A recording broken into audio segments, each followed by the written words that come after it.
So we're here with Stephanie and her daughter Maddie, and we're going to visit with them and hear their story about their journey that they've been on for the last 5 or 6 months. So why don't you start from the beginning? I'm Stephanie De Garay, and this is my daughter, Maddie, who was in the Pfizer vaccine trial for 12 to 15-year-olds. And she got her first shot on December 30th and her second one on January 20th, which is when she actually had the bigger reaction. As a mom, what were your thoughts going into, the trial and, times of COVID? It's been crazy, right? Yeah.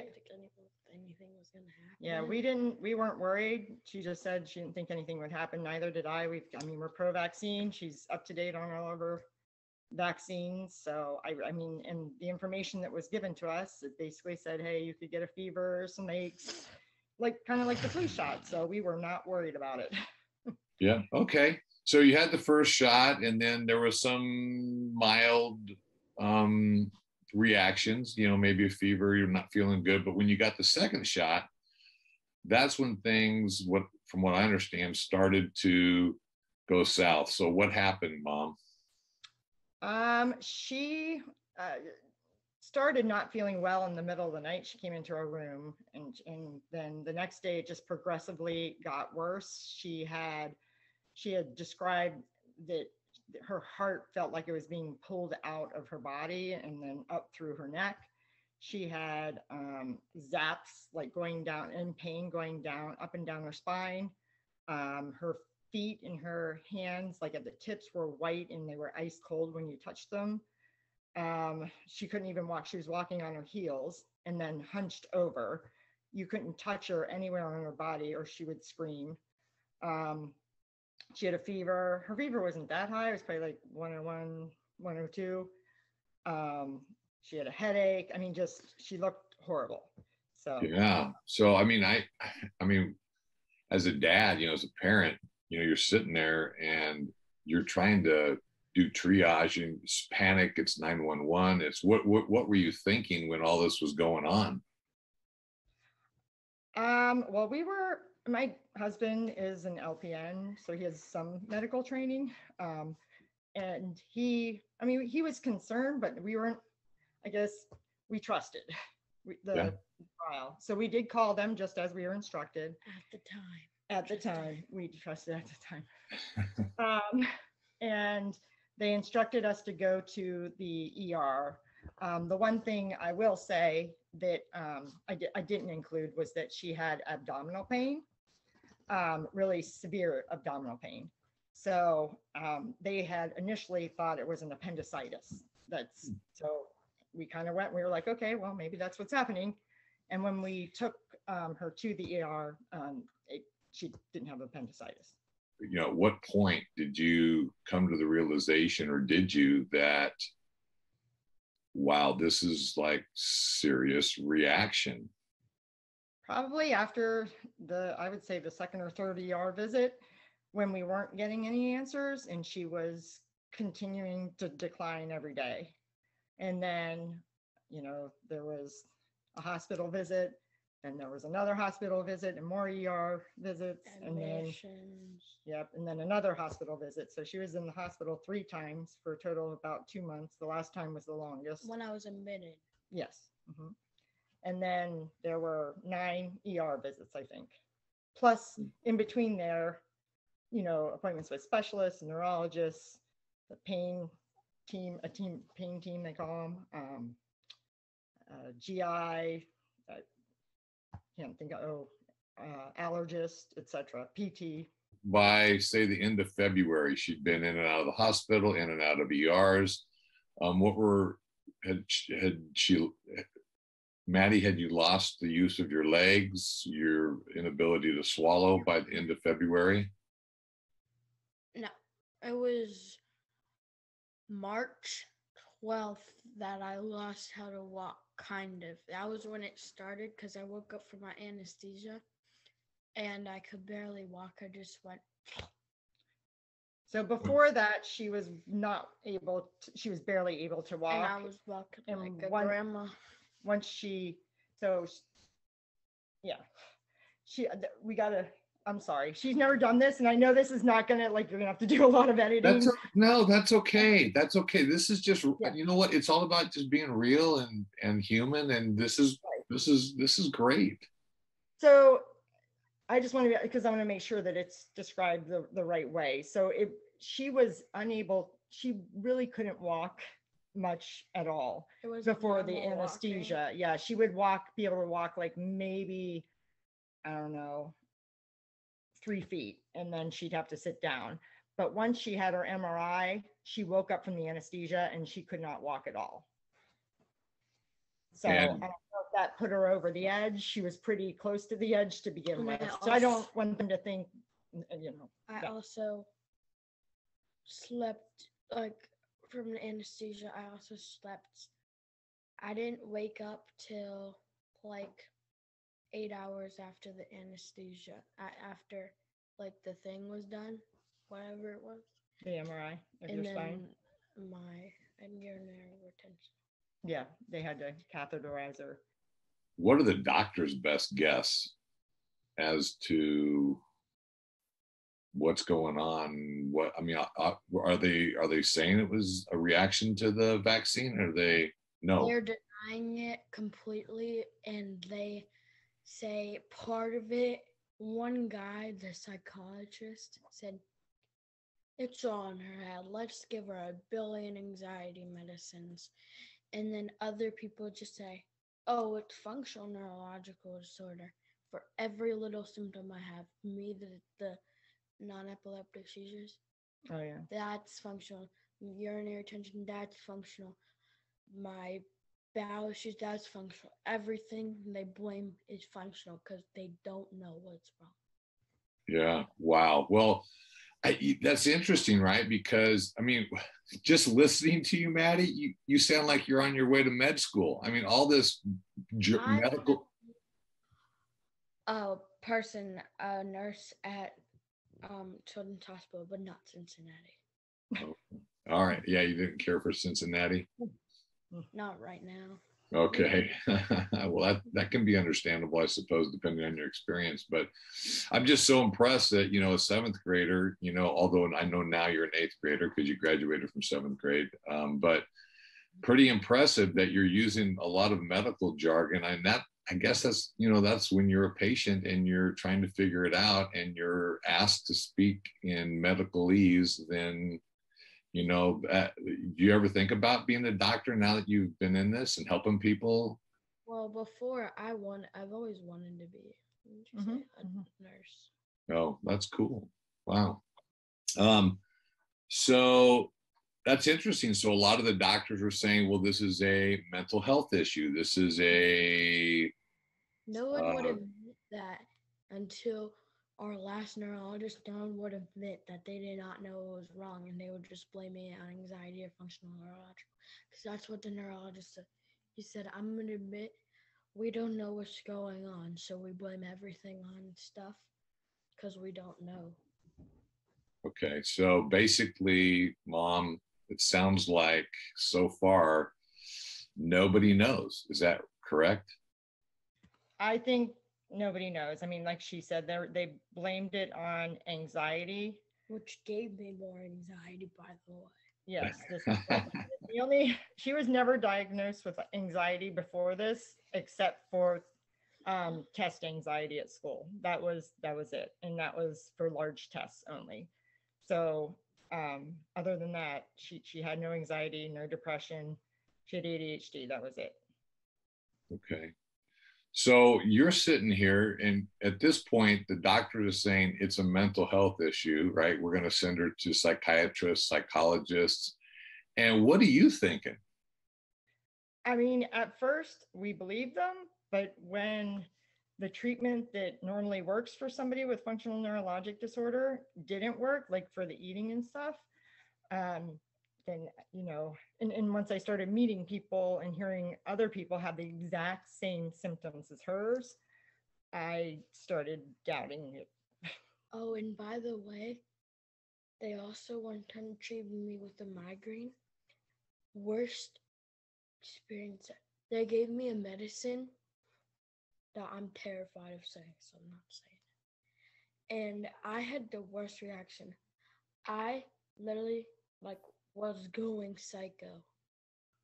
Like I was a psycho patient. It was a cocktail with. Yeah. Well, So it was not a good thing for them to give her. That's what she's saying. well, some of those cocktails can be pretty strong. Okay, so eventually you found or heard of other people that had similar reactions to the vaccine and had similar diagnosis or lack of legitimate diagnosis, or other people that you had heard that were that they were trying to put the diagnosis into a mental health issue. What were your thoughts? At some point you must have said, hey, this is crazy. So in the back of my mind, I'll be honest, I doubted it, but you want to trust the doctors. And I read up on the functional neurologic disorder. The thing is with that, it's the same symptoms as a billion other different things. So what the neurologist had said is that's where we put everybody that we can't see something on a test. But they can see that something's wrong. But there is something physically wrong, but they can't measure anything on an MRI of their spine or certain tests. What's that? Yeah. So they didn't, once they put that diagnosis on her, it basically they stopped doing any other tests and she was labeled psychiatric. So wow. So once I started talking to some of the other people and found out there were doctors that felt otherwise, I asked for for the team of doctors while she was in the hospital to talk to those doctors. And at first I didn't. Right. At first they said no. And that they weren't going to change the diagnosis. And then eventually I also had written to the neurologist who we had not seen in a while. And all of a sudden, about a week ago, maybe, they said I found out that he was going to talk to one of the doctors. He did talk to one of those doctors, and they're doing an MRI of her brain, which has not been done, and an MRV, and then additional blood tests to look for autoimmune, like if that prompted an autoimmune response. So he also had recommended, he's like, give the patient the benefit of the doubt, not to assume that it's mental. Okay. And then at some point, I don't know, I would guess that, as a parent myself, I'm thinking, gosh, I'm not sure what the emotions would be. Anger, frustration, be scared. What were you thinking? What were some of the things you were feeling when all this was going down?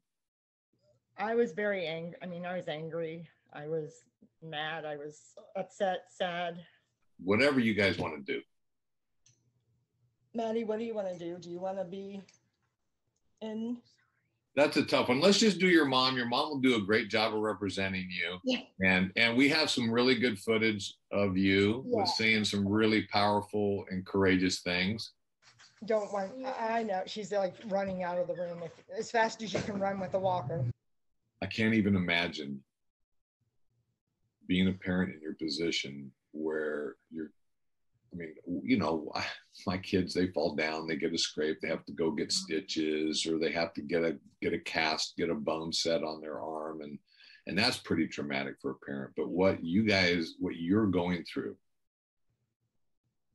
this is serious stuff. This is like nobody knows. And your daughter is for all intents, paralyzed from the waist down. She has to use a walker. She's has to be fed through a tube through her nose. Mm-hmm. I would be just breaking down in tears. Well, trust me, I do. It's usually at night. You become almost numb because that's the only way you can deal with it. You know what I mean? Like if, because it otherwise, because you have to stay strong. Otherwise, you, you're not going to be able to be there to get them through. You know what I mean? I mean, you got to let it out every once in a while. And I did yesterday. But yeah, it's,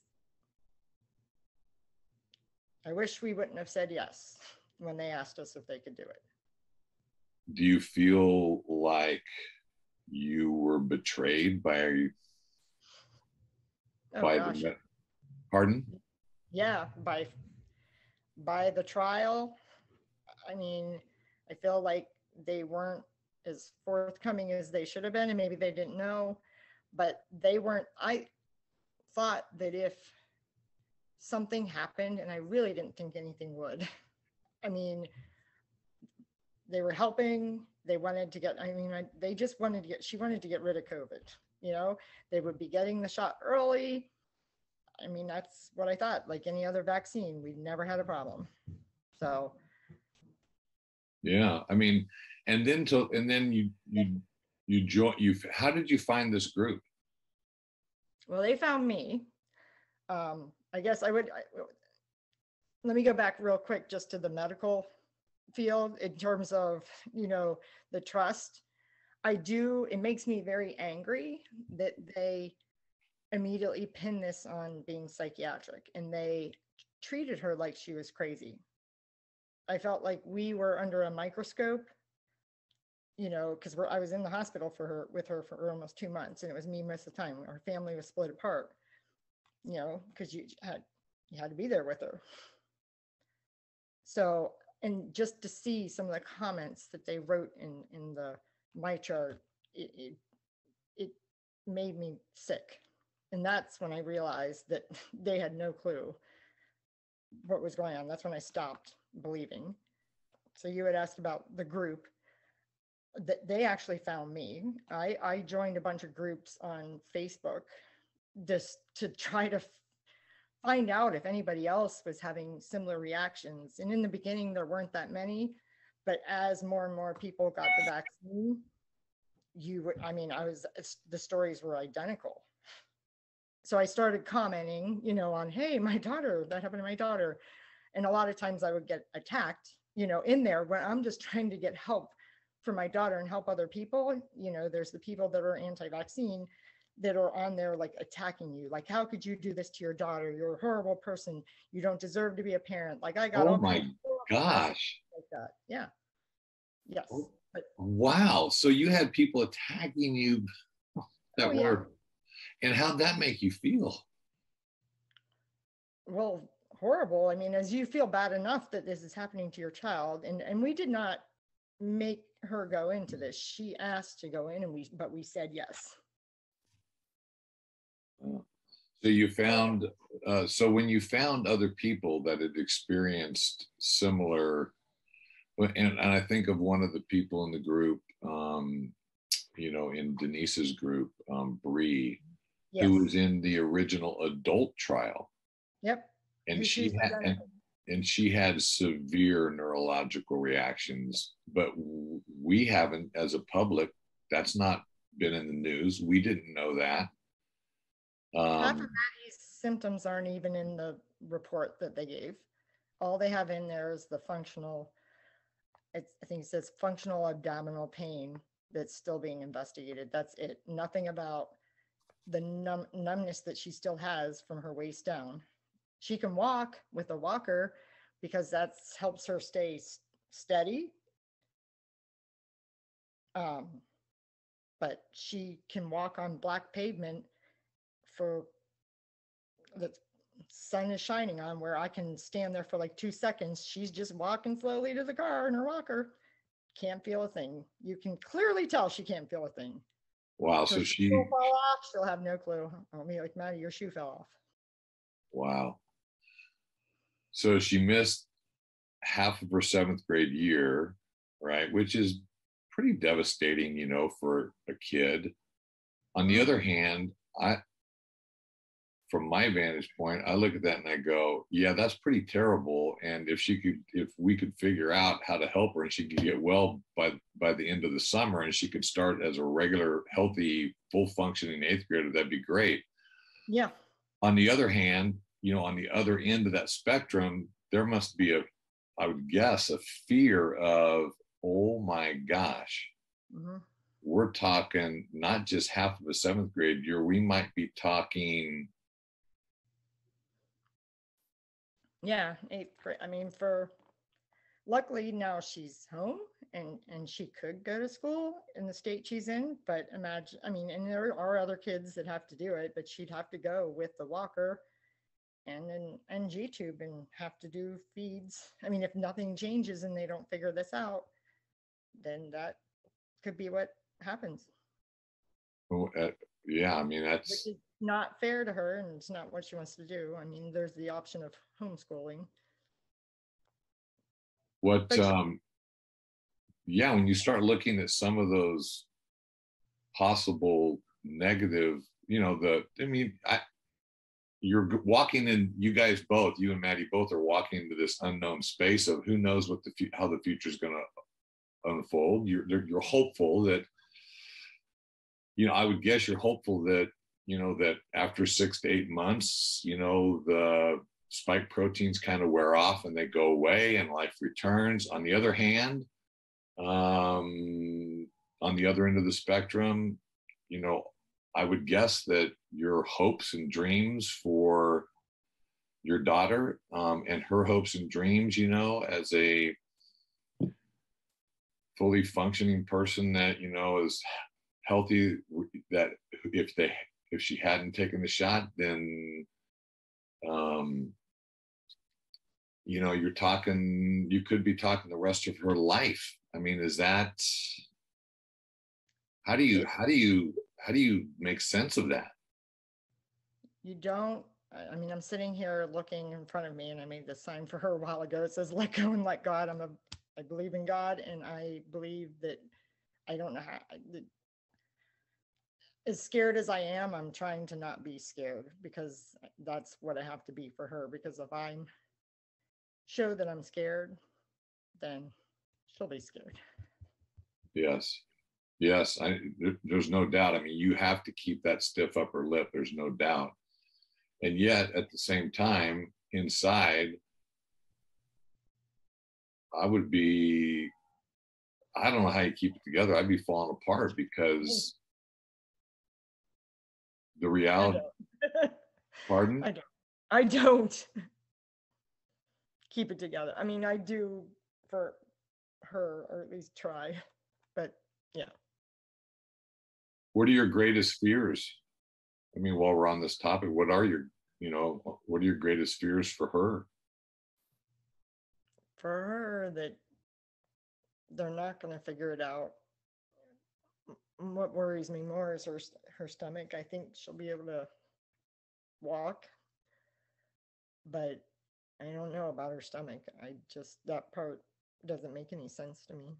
And I worry that this is going to happen. I mean, it's happening to adults, but it could happen to more kids.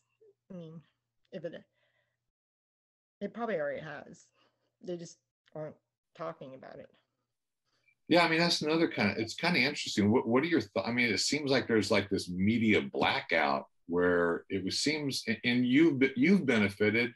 It seems like Maddie has benefited from just knowing there's other people, that you're not alone, that there's other people out there that are, and yet nobody's talking about it. So you had to go out and find it. What do you think of this? I hate to call it a media blackout, but it feels like that. It is. I mean, I've had numerous media people reach out to me, and they all want to talk to her doctors, or they all want medical records, or they want like stuff that I don't have answers. And at that time, all I had was them acting like she's crazy. I mean, she's more stable than I would be. She's came back home. She hangs out with friends. I'm just like, so clearly she's not, I guess. So, but I guess my point is, I'm not going to hand over medical records to prove this to them. I mean, I can send you videos. I can send you, what her symptoms are. I created a whole document that was something that I was comfortable giving to the public that pulled out the information. But they still, unless they can talk, because they get attacked too, and they will tell you up front. Now they'll say up front, I don't know if anything will come of this. So I got to the point where I'm just like, I just don't have the time to do. Yeah. You can do so many interviews. I also had like people reaching Israel, like her story went global, and that's, I started getting messages, and some of them kind, and some of them like from Israel, from doctors trying to understand what happened. And then there were the mean ones, which is when I shut my Facebook down and blocked everybody because of the harassment. And I needed to focus on her, and I didn't need a distraction like that, because initially we shared the story for prayers and also so people would know this can happen. But so it's back, it's opened up again. And I've learned, well, the hate messages have stopped, so thankfully. yeah, so I mean, you're kind of in a really weird place where you kind of like in jeopardy of getting attacked from both sides, right? Where on one side you have people demonizing you because you're not anti-vax. On the other hand, I think there's this overwhelming public perception as well on the other side saying you're worried about being called anti-vax. Right. Yeah, you have to be careful. It's ridiculous. It's I can't even imagine what a crazy place that is to be. Another question I have would be if the media would be willing to cover this and get the word out to help you and Maddie or help others, or what would you want to be the result of, obviously to be heard, to be seen, to be believed, right? That it's not this neurological, I guess. What would you want? Well, first of all, what would you want to be believed about? I would want I want doctors to, number one, admit right now we don't know what happened, but something happened, and it was triggered by the vaccine, because it happened within less than 24 hours, all this stuff. She had immediate pain in the injection site with the second dose. She didn't with the first. Something happened.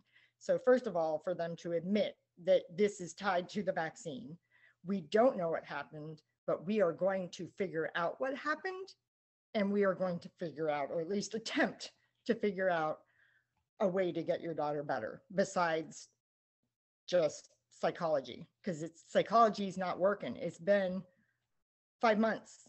It's not working. She'd be better by now if it was. Okay. And if you could wave a magic wand, I would guess you'd say heal my daughter. Yeah.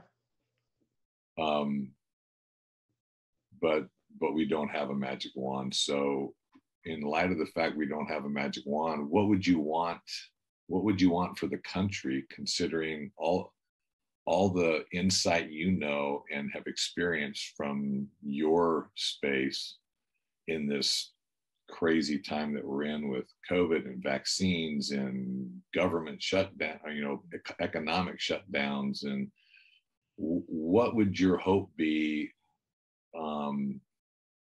that being transparent and coming out and doing this interview would result in what?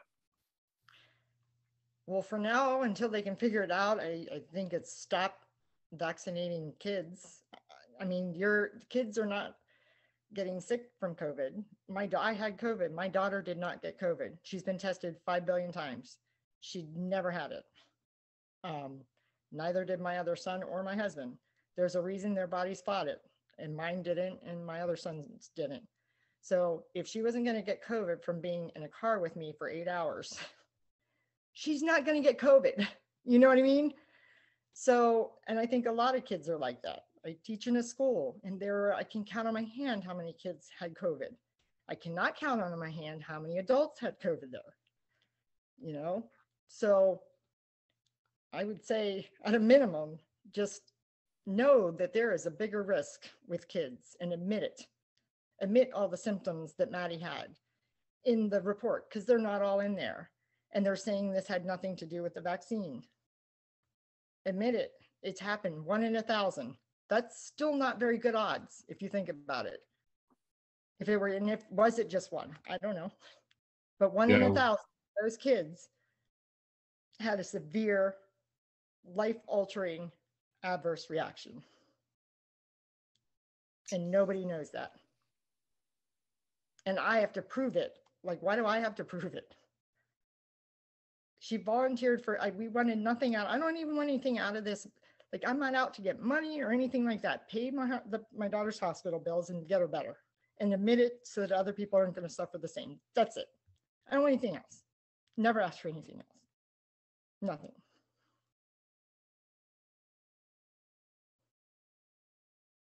That seems very reasonable to me.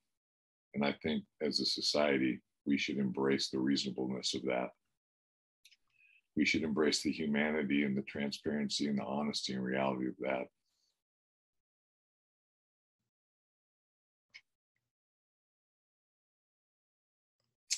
If the people, you know, in the positions of power could, if you could sit them down in a chair, and if we could sit them down in a chair in front of you,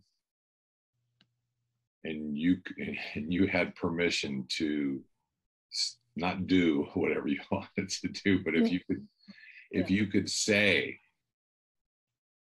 without any repercussions, if you could say what you wanted to say to, you know, the people at the top of government, medical, the drug companies, whoever is in those chairs, what would you say to them?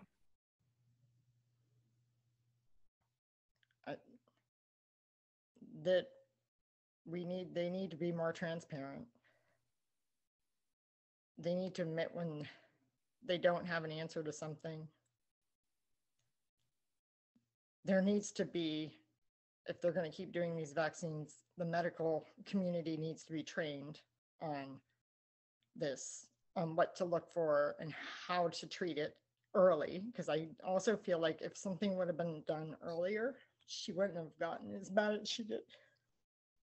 And we had to beg to get her to be admitted the last time. And she was in there from I came April 9th until June 1st. She had her 13th birthday at the hospital. And it took her that long to be able to walk with a walker. When she got there, she couldn't walk. She couldn't feel from her waist down, still can't. Her blood sugar was at 47 because she couldn't eat. And she had tachycardia, or however you say it, her heart was racing because of being dehydrated. And this is after us taking her to the ER multiple times, and they would just give her an IV and send her home. And it got to the point where she would get so anxious going to the ER because they would treat her like she was crazy. You'd hear them out in the hall talking about her.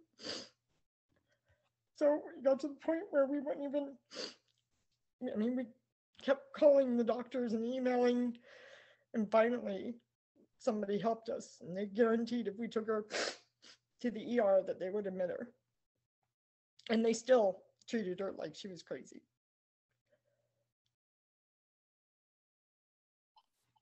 Something seems to me, as I listen to your story about Maddie, as I listen to other people's stories, something seems wrong with the road we're on, and it seems like we need to change roads. Yes. Yeah, yes, because it's going to keep more and more people this is going to happen to. Every day you see new people posting on these groups about something similar that's happening, and it's always new people. It's not like it's always the same people, and new ones every day. And these are just the ones that are finding these groups. Well, Stephanie, I wish I had that magic wand for you and Maddie, for Maddie. If I did, I'd use it to heal her, or if I had a weak wand, maybe it needs to be more than a weak wand, but I'd change the road that we're on as a country,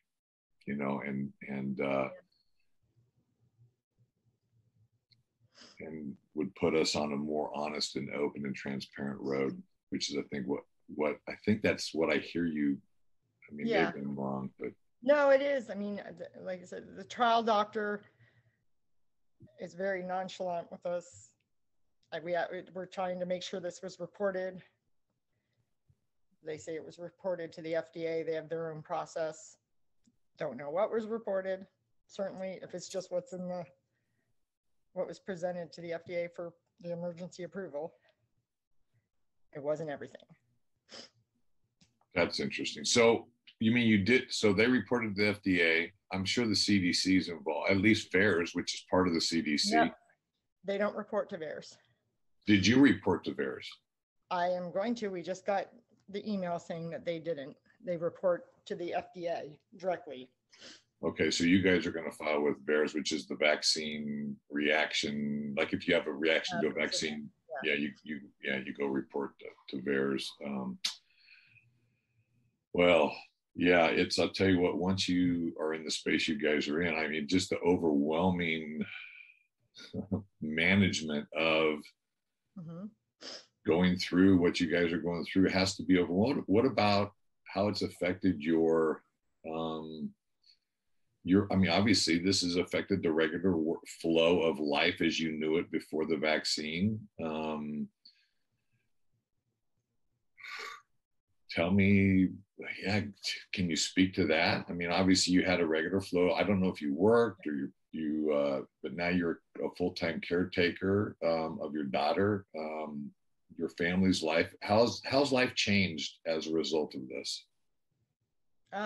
So I do work. I worked in a school this year as a building sub. So I was in the same school all year.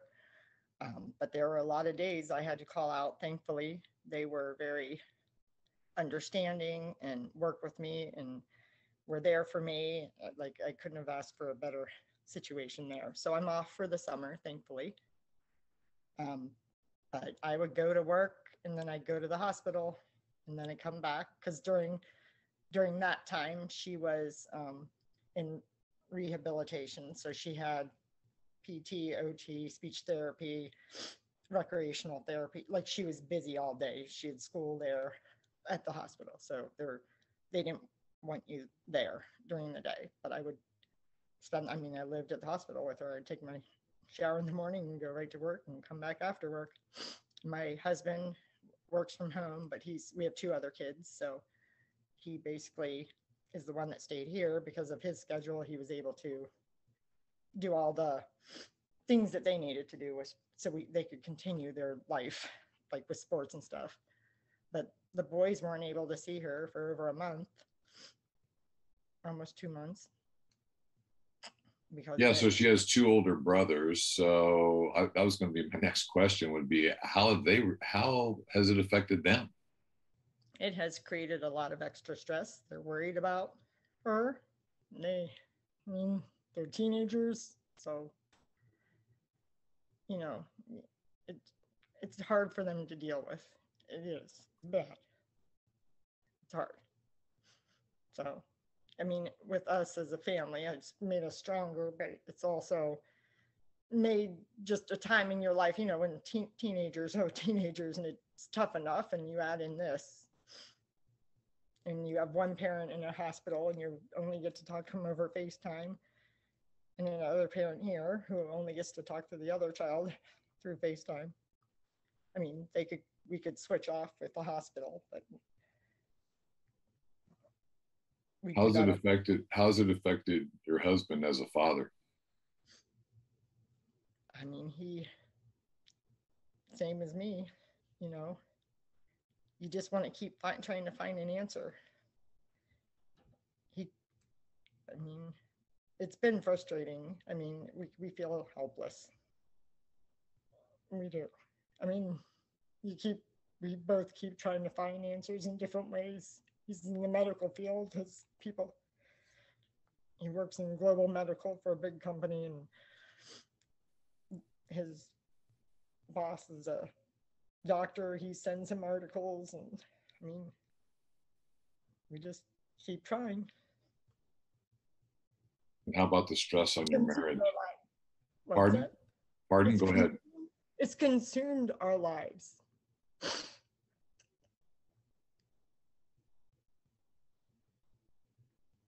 Yeah, I can't even imagine. I mean, my wife, has had, she says, Cheryl says, yeah, compared to most of the other people, I got off easy, and it's consumed our lives. And probably part of it's because we're trying to get public traction, get the word Which out. I appreciate. Yeah, I know you do. And you know what? You guys are, I have the summer off, and I said, hey, this is going to be my summer project because I teach college. And so, it's like, well, I'll tell you about it later, but is there anything else that you want to say? You have a space, you have a voice. Is there anything you want to say with your voice into this space? I mean, I think I just want them to figure this out and stop saying it's mental, because they're making people mental is what they're doing. I wish I could show my daughter what she was like before all this, so that they could see there was nothing wrong with her. She was perfectly happy, crazy, 12-year-old girl who cared about school, got A's, was babysat, kind to people, had lots of friends.